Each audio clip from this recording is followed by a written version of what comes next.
Okay.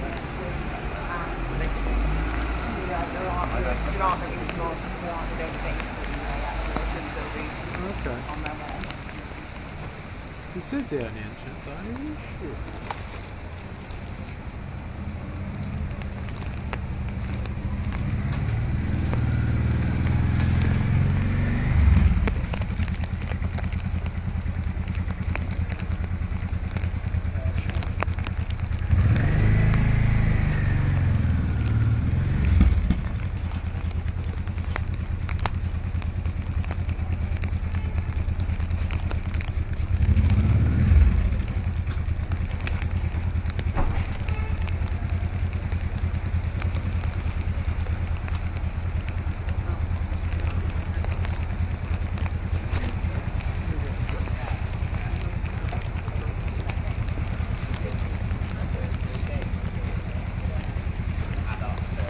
Davis, where are the letters?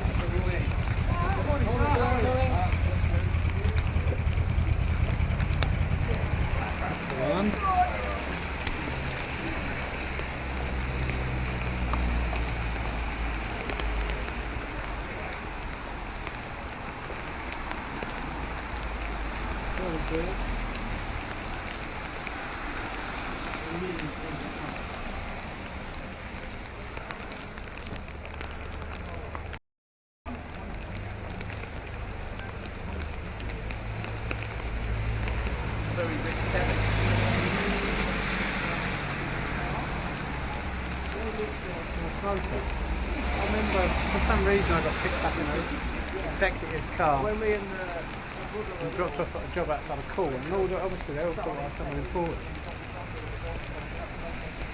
You just get blinded by the flash gun. It's quite addictive.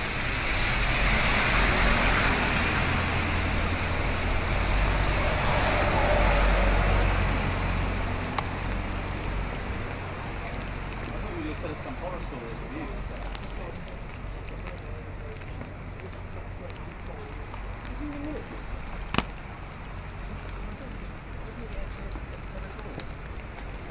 Is there SAS reserves or something? It's like 22 SAS, something like that.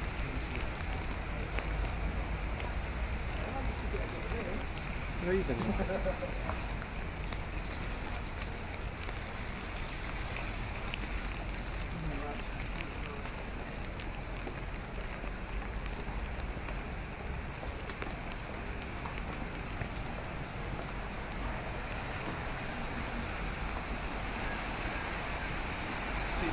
Dave's not Brexit again.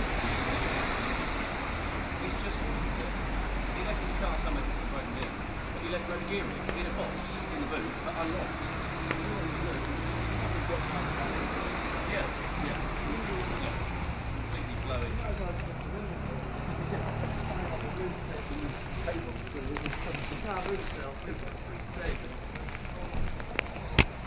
Anyone?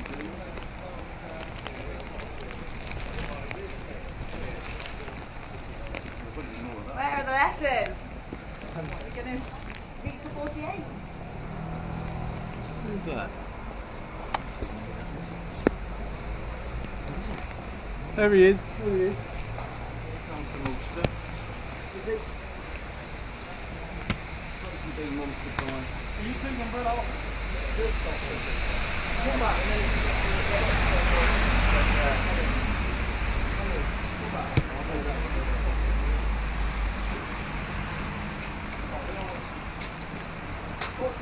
out of the way, mate!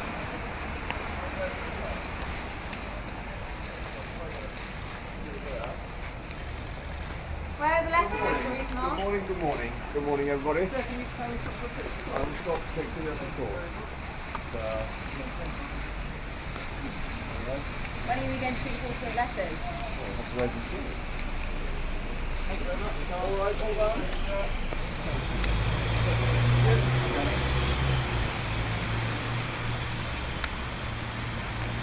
We're going, aren't we?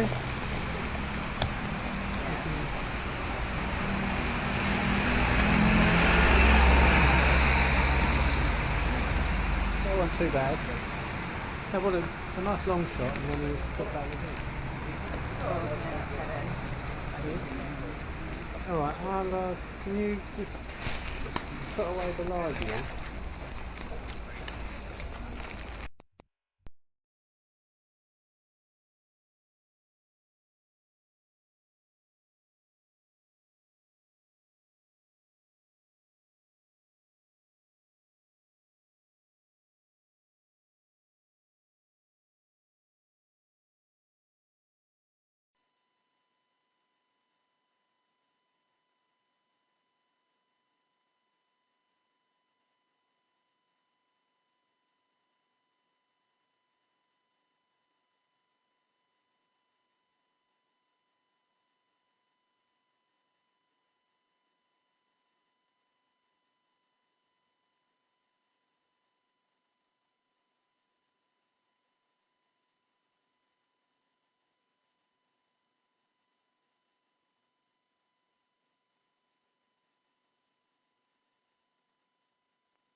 I'm just using the, hang on, it's number 9. It's 614. 614. Okay. Do you mind changing that, or do I need to change it? No, because we have 10 microphones. Oh, okay. Is there speakers here? Yes. I need to get something off my phone. So if I just boom the speaker, are they all going to be the microphone? Yes. So if I just put One, my one, boom two. those speakers, that will sound, yeah?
Treasury Minister, I was responsible for Customs and Excise. As Secretary of State, the Trade Minister, I was involved in negotiating the Uruguay round. We set up the World Trade Organization, and I also implemented the program which created the single market. And go down our interview. Finally, for the last decade, I chaired the all-party group on trade out of poverty. So those are my credentials, but the credentials of the rest of the team are far more impressive since they've actually done the business rather than been politically involved. Now, on the 7th of March this year, President Tusk offered the United Kingdom a Canada plus deal. He said, I propose that we aim for a free trade agreement covering all sectors and with zero tariffs on goods and addressing services. And the 3 pluses he mentioned were, first, continued cooperation on security and crime, second, joint programs on research, innovation, education and culture, and third, he said, I'm determined to avoid the particular absurdity that there should be disruption of flights between the UK and the EU, and to do so we must start discussions on this issue as soon as possible. Sadly, instead of saying yes, as long as it applies to the whole of the UK, the government turned down this Canada plus deal. The main reason they gave is that a free trade area would involve more friction, not just in Northern Ireland, but on all our borders with the EU, compared with being in a customs union. Now, proponents of this view, notably the Treasury and BIS, as well as Remain supporting lobbies, assert that friction caused by customs procedures will impose huge costs, cause lengthy delays, disrupt just-in-time supply chains and undermine economic growth.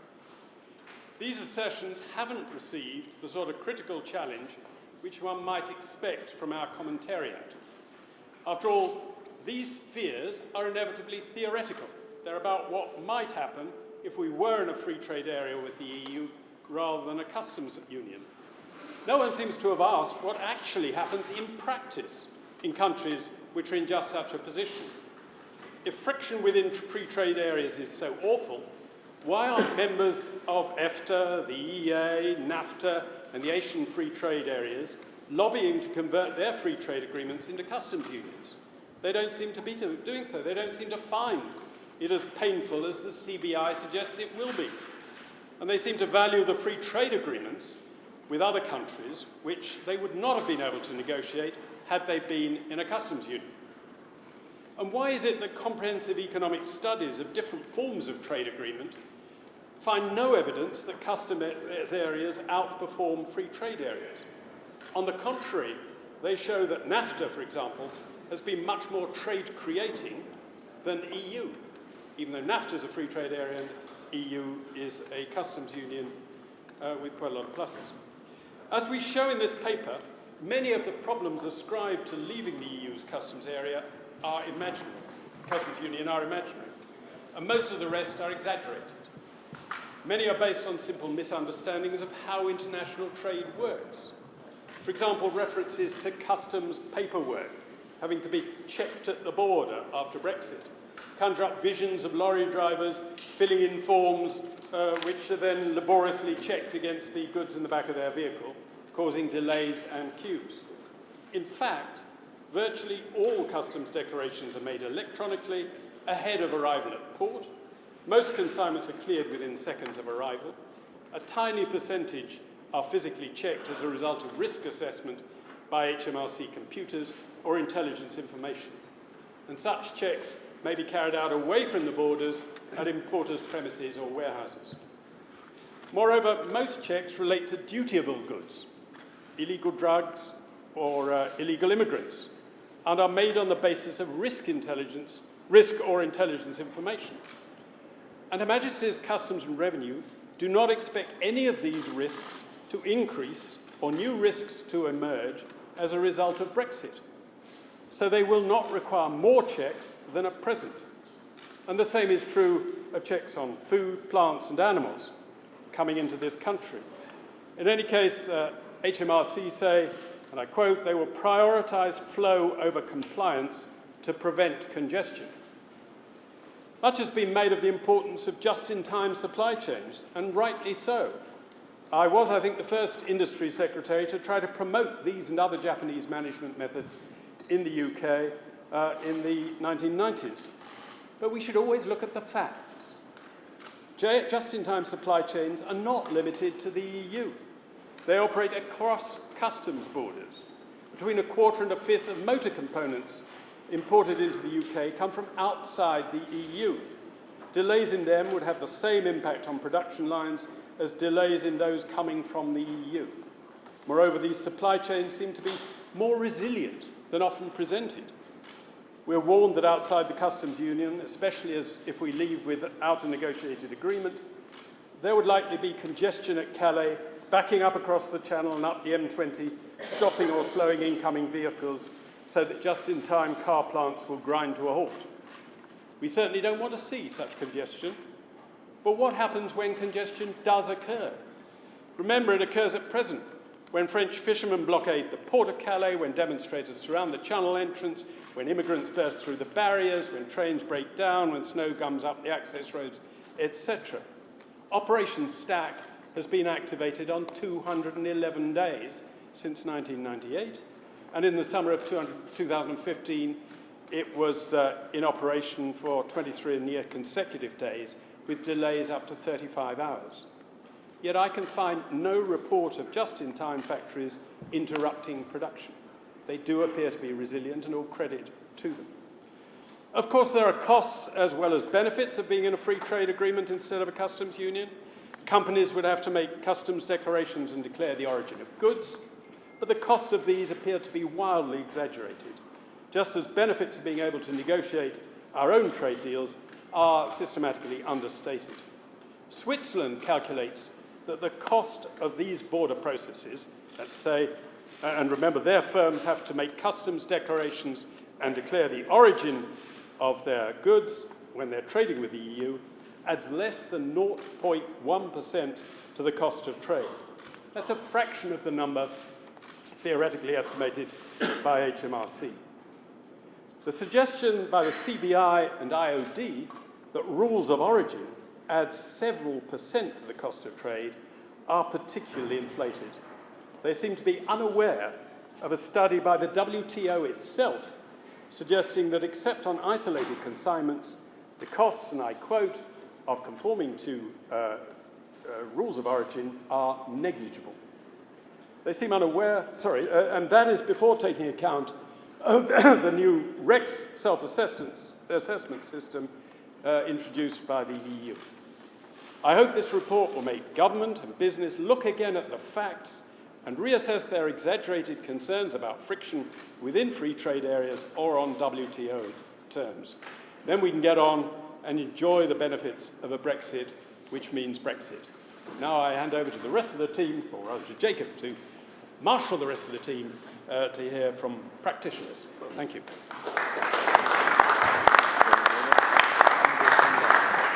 I'm very pleased to welcome Sir David Ord to speak next. Yes, Good morning, ladies and gentlemen. My name is David Ord. In 1990... Good morning, ladies and gentlemen. Can you hear? Yep. My name is David Ord. In 1991, my business partner and I purchased the port of Bristol. That was immediately after the rather upsetting 70s and 80s when ports were known for disruptive registered dockers, delays, low productivity, etc., etc.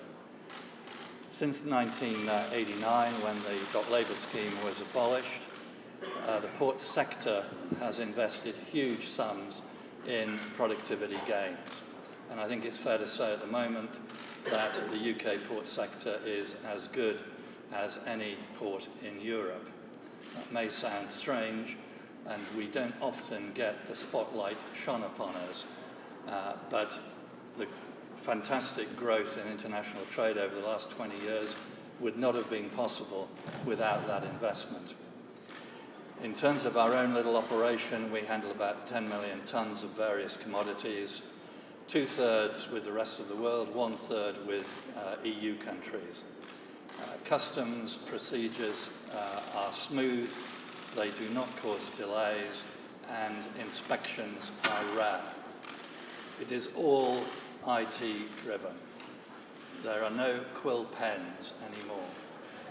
We pride ourselves, and I speak as for the rest of the sector, in making sure that our customers have no problems getting through our respective ports.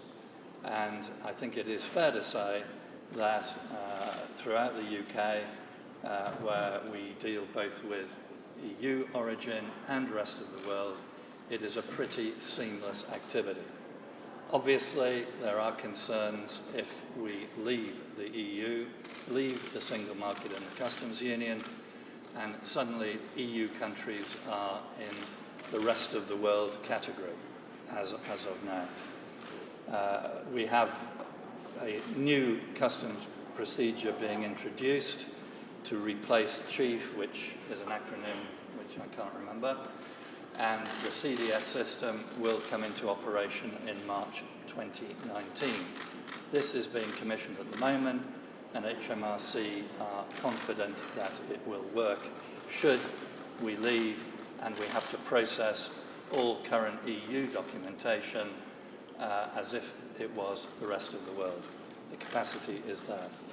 So in short, I think as the port sector, we feel we have accomplished significant improvements in making it frictionless as possible, and we're confident that should the world change in March 2019, we will be able to continue that level of service.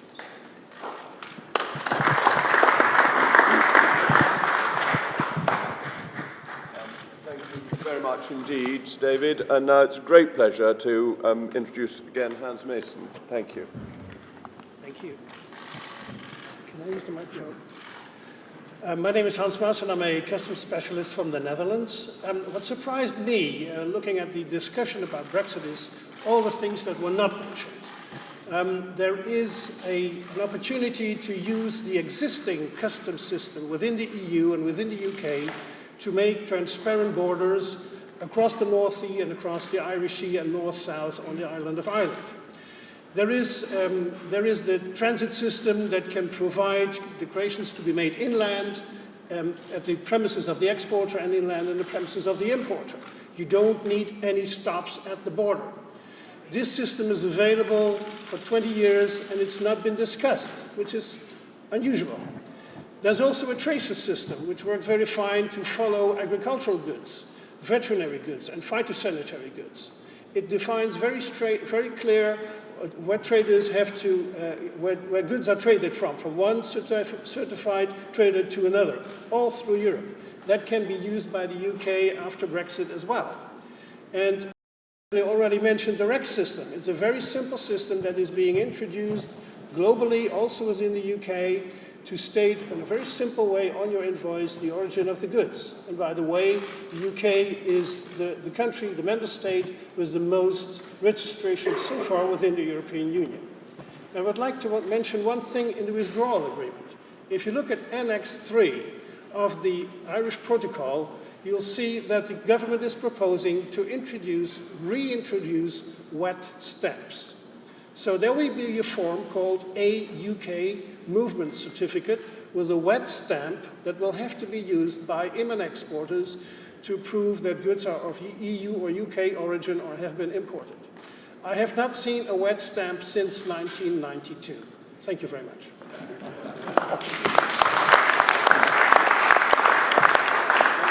Thank you very much. And now it's a particular pleasure to welcome John Mills to speak to us. Well, thank you very much. You may know me probably more as the founder of Labour Leave than involved in international trade. My day job, for all the years I've been involved in discussions about the European Union, has been building up a consumer goods company which now trades with 85 countries across the world and moves about 2,000 containers a year from one place to another. So I have plenty of experience of what it's actually like to operate inside the WTO type of regime, which actually covers about 80% of all the container movements that we're responsible for. And I have to say that our experience bears out everything you've heard so far from the speakers on the platform here and what's in this excellent document. The amount of difficulties we have, the amount of delays and hold-ups we have is really minimal.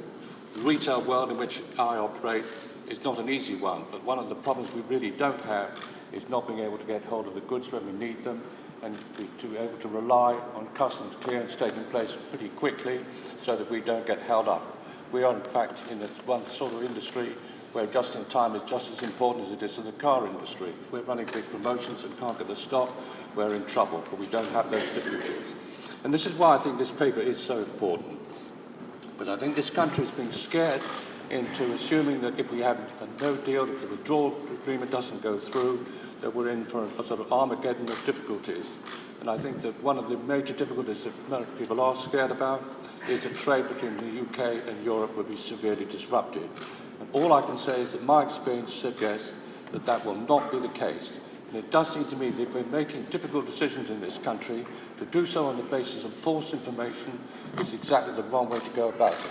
And the clarity that this document puts forward and the explanations and the detail it provides about how relatively easy it is to get this right, I think is very important. So I very strongly support this document that's in front of you today.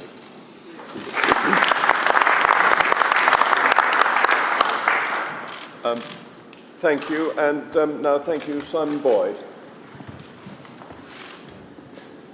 I'm Simon Boyd, Managing Director of Reed Steel, John Reed & Sons. We were founded in 1919, and in our 100 years of, near 100 years of trading, we've exported to over 140 countries across the world. We work throughout the UK, and despite what everybody thinks about the single market, we've had nothing but difficulties in trading within the EU due to protectionism.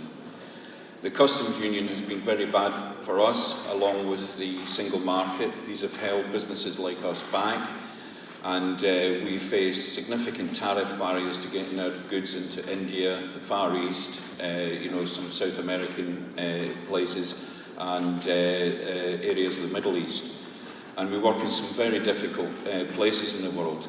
As I say, we are designing, we're manufacturing, creating jobs in the UK using British steel, exporting that product all the way right across the world. We're 4 times winners for international trade, to give you some kind of idea of what we do.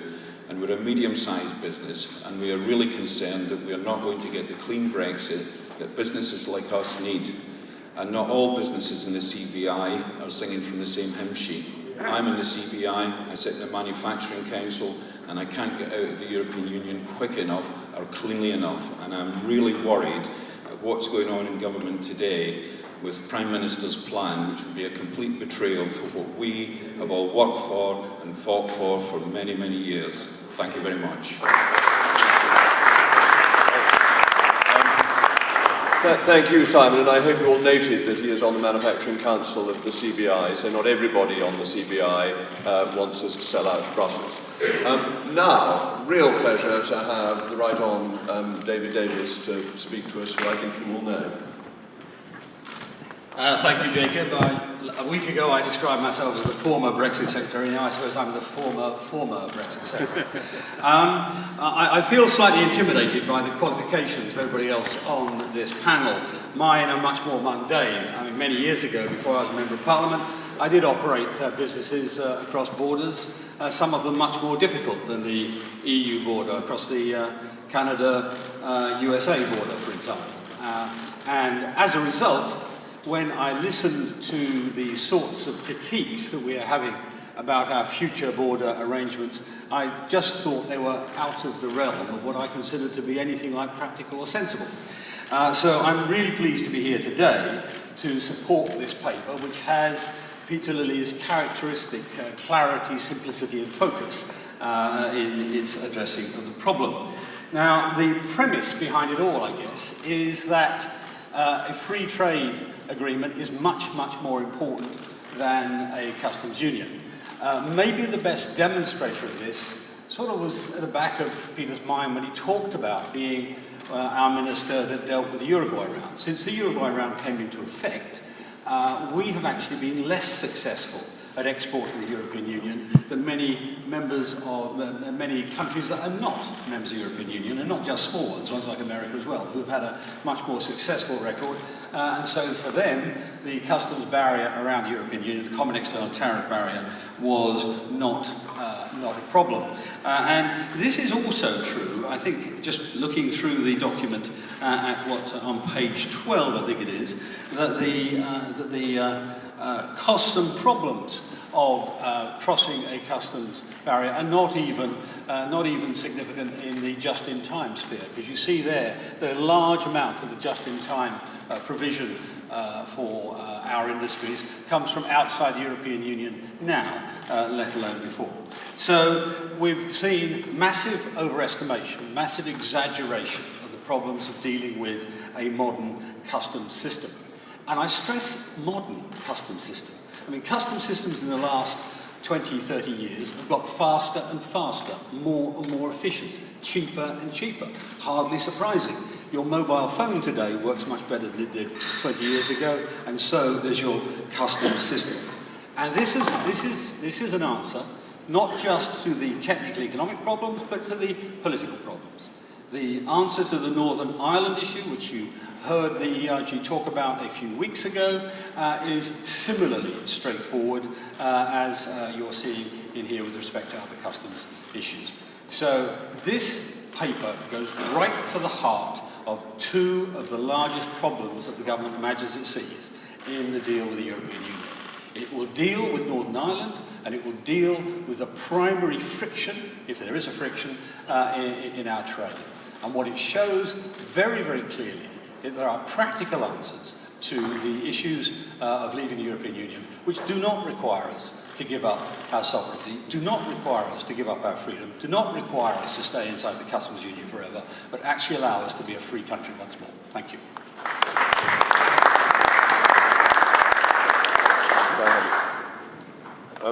Well, ladies and gentlemen, there's now some time for questions, but the message that you must have heard so clearly this morning is that there is another way. And that's really important, because there's been this feeling that all that can be done is what the government is suggesting, there's nothing else, it's this way or no way. But actually, there is a well thought through, practical, and already available set of systems that could be used. And I think that's the key message from these great experts who are dealing with these matters on a daily basis. So thank you for listening to that, and I'm now very happy to open it up to questions if there are any. So who's going to go first? You want me to go to the BBC first? Thank you very much, Jacob. Isn't the truth that you won the argument for Brexit, but you've lost the argument now on how to leave the European Union? And if you can't persuade 47 of your colleagues to write letters in the way that you have to try to unseat the Prime Minister, then why should the public think that you've got the first idea how to organise Brexit? Well, thank you for a very direct and straightforward question. The ERG does not have a collective view, as I've always made clear, and people will come to their own decisions on leadership. But actually what we're seeing from the government is a deliberate decision not to deliver a proper Brexit, but we have a government led by Remainers that want to keep us tied in to the European Union as tightly as possible. The Prime Minister, in her statement on Friday afternoon, said this was the deal she had always wanted, and the deal that she's got is not a proper Brexit. So that's the thing to bear in mind. As for letters, patience is a virtue, virtue is a grace, etc. And we shall see where the letters come in due time, and there's a meaningful vote as well, and we'll see what happens with that to a government that seems to have alienated its confidence in supply partners. However, I'm going to try and keep questions for the rest of the panel rather than for me. If anyone has questions for me, we can go to those perhaps privately afterwards. Please. If I may, Paul Brown from ITV News, one for you, Mr. Rees-Mogg, one for Mr. Davis. David Davis, it looks as if the Prime Minister is coming up with a compromise on the Irish backstop, which has been discussing with colleagues like Ian Duncan-Smith, using some of the technologies that you wanted to use when you were Brexit Secretary. If she does bring forward that kind of compromise, Would you be interested, and would it persuade you to back the deal? And Mr. Rees-Mogg, if I may, aren't you the ones now lacking the confidence of your colleagues?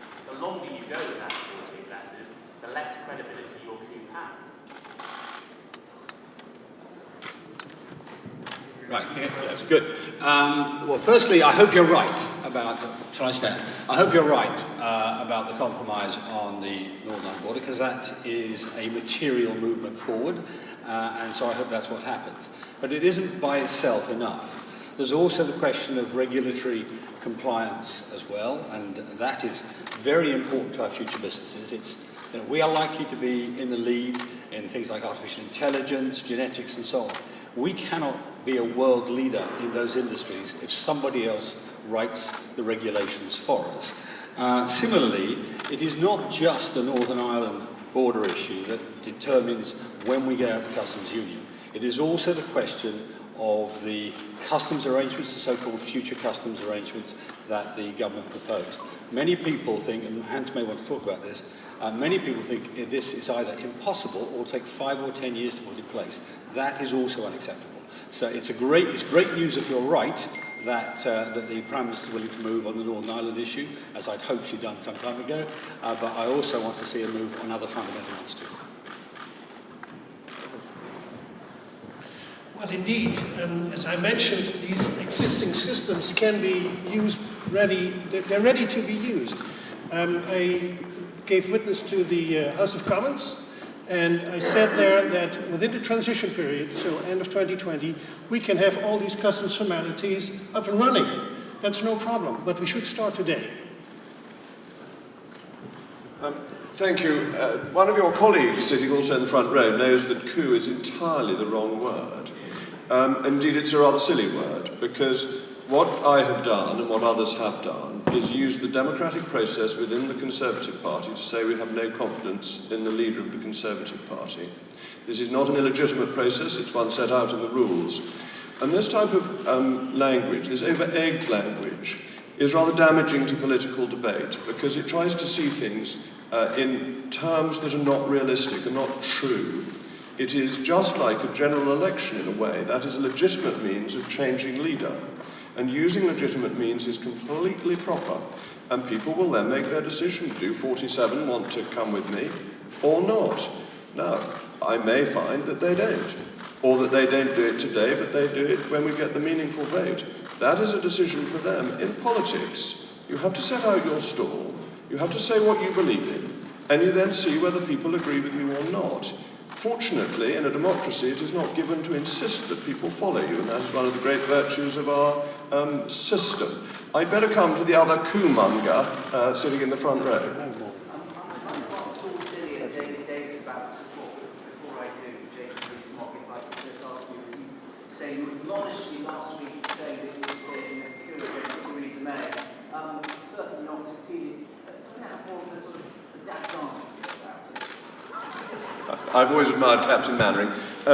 David Davis. So I didn't hear the question. No, I'm now I was going to say, yes. So David Davis and Peter Lilly, this is very late in the day to be putting forward such a detailed report. Is it your hope that if Parliament votes down this deal, Parliament will then return and look at this sort of idea and embrace this sort of idea? Well, you say it's late in the day. August before last, which is what, 14, 15 months ago, I signed off a policy report on future customs arrangements and on Northern Ireland.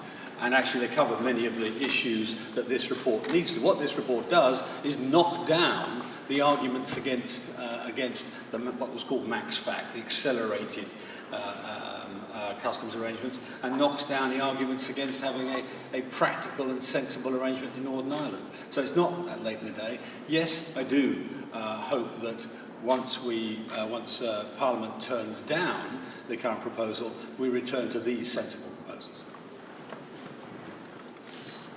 Do you want me to?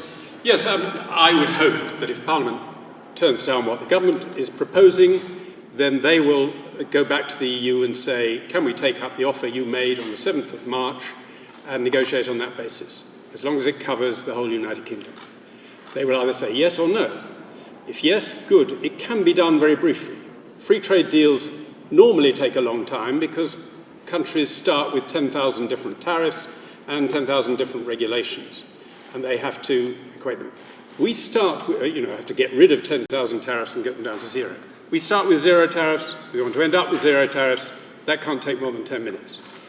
The other thing that is required is equating or rendering equivalent your regulations and removing those which are an obstacle to trade. We start with identical regulations. That can't take very long. The main thing, therefore, is to negotiate an agreement as to what happens if one or other side changes their regulations. That exists in Canada and other type deals. That is more complicated, but doesn't take a huge time. So it could be done in the time available. If not, we leave on World Trade Organization terms, and then we're in a much stronger position, actually, to negotiate such a deal with the EU, just as Canada was on WTO terms when it negotiated its deal with the EU. Better to do it before, but if not, try and do it afterwards. We'd better go to the Telegraph, who've been very silent so far. Chris Hope, Telegraph. Mr. Rees-Mogg, what would it take to withdraw your letter? Would it take adopting this report? And David Davis, have you put your letter in yet? I'm sorry, those questions have nothing to do with today's report, but I will answer any questions anybody has on other matters later on. So would you like to ask a question about the report, or shall I go to... If this report was adopted by the government, would that be enough for the ERG to tone down the rhetoric and move on? The Prime Minister said yesterday that what she said is what she said and she's not going to change it. So I think that's too hypothetical, unless, David, you'd like to... I think we are in a house of God. There's more joy in heaven over one sinner that repenteth than over 99 just men who have no need of repentance. So let us hope that everybody coalesces on a sensible view. Yes, please.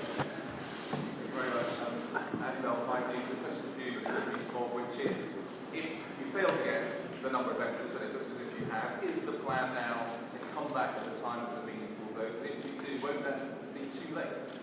I refer to the answer I gave to the Telegraph a moment ago. If anyone wants to talk to me about other matters, I'll talk to them later. Let's stick to the report here. Any other? No. No. Well, we'll come back to you later. We'll have people who want to ask questions about the report. Anyone want to ask a question about the report? Yes, please. Former Brexit secretary. Looking back at the Prime Minister made a statement to Brexit Party, did she use you and your successor to try and come out during the negotiations? Mr. Rees-Mogg, just in terms of what's happened over the last couple of days, do you think that the problem is now is that what you've done is watched attempt to get rid of the Prime Minister now enhance her authority in the eyes of your colleagues rather than diminishing her? She is now enhanced her authority. Well, I refer you to the answer I gave to Channel 5 News and to the Telegraph. No. Right. Any more? Yes, please. What world does we not get a deal, but then negotiate a trade arrangement in a transition arrangement like we're discussing? Sorry, speak a bit more slowly. Say again. Sorry, you write in some time that we could get no deal and then arrange a free trade arrangement during a transition period. Surely we get no deal, there is no transition. Look, there are a whole range of no deals, from a straight absolute no deal with no arrangement whatsoever, through a bare bones no deal, much more likely, through a no deal which includes an implementation period and so on. So all possibilities. Thank you. I think that, yes, at the back, yes, please.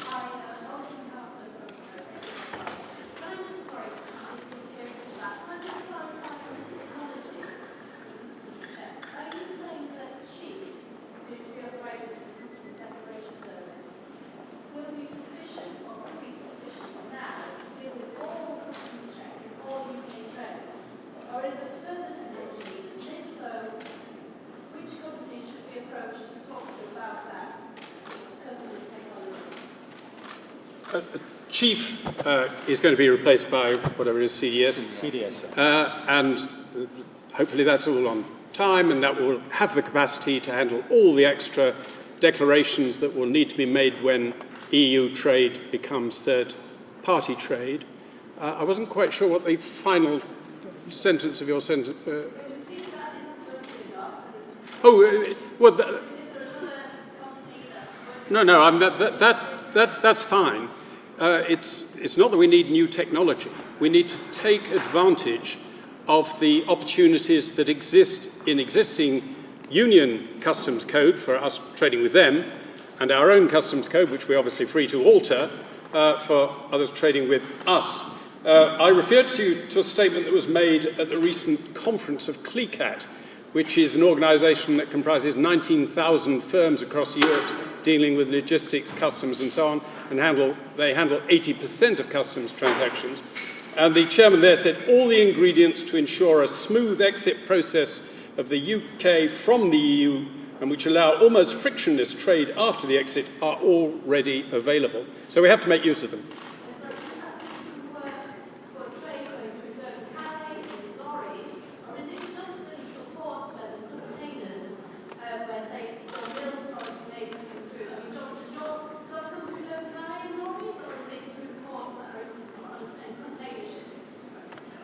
Probably enhances well, that. The customs system that we've been referring to is universal. It's the same all over Europe. So it applies to Dover and Calais. We should not have any custom delays at Dover or Calais. There's no space. 5-meter high fences, 5 kilometers inland because of illegal immigrants, the White Cliffs of Dover. So trade should be fulfilling its customs obligation inland. From Cologne to Coventry, you can drive without any formalities. And the same can be applied to Northern Ireland. We don't need any infrastructure at the border. That can help solve the backstop. Thank you. I think there was one more question. Yes, please.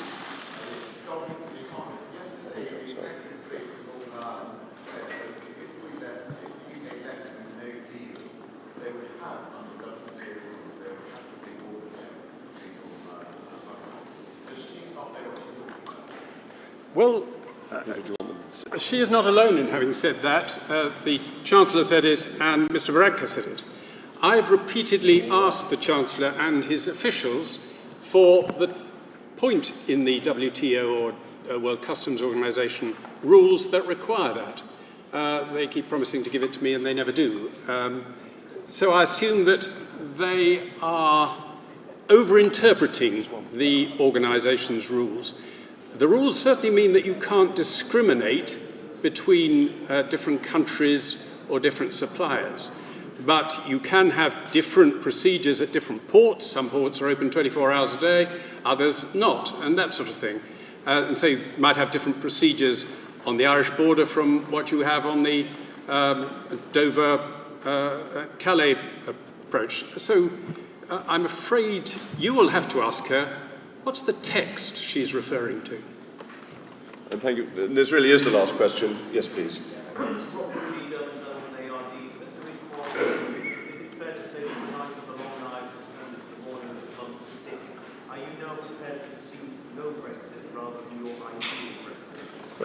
I'm going to say once again, that's really the wrong type of language. We've heard clearly from the Prime Minister, and this is an area where I completely agree with that.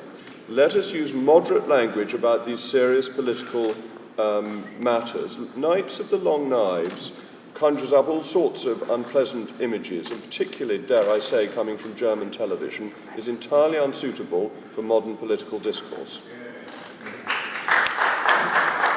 Thank you all very much for coming. There will be opportunities to speak to members of the panel now, and I'm extremely grateful for your attendance. This paper really does put the alternative case, and it's a very strong one. Thank you.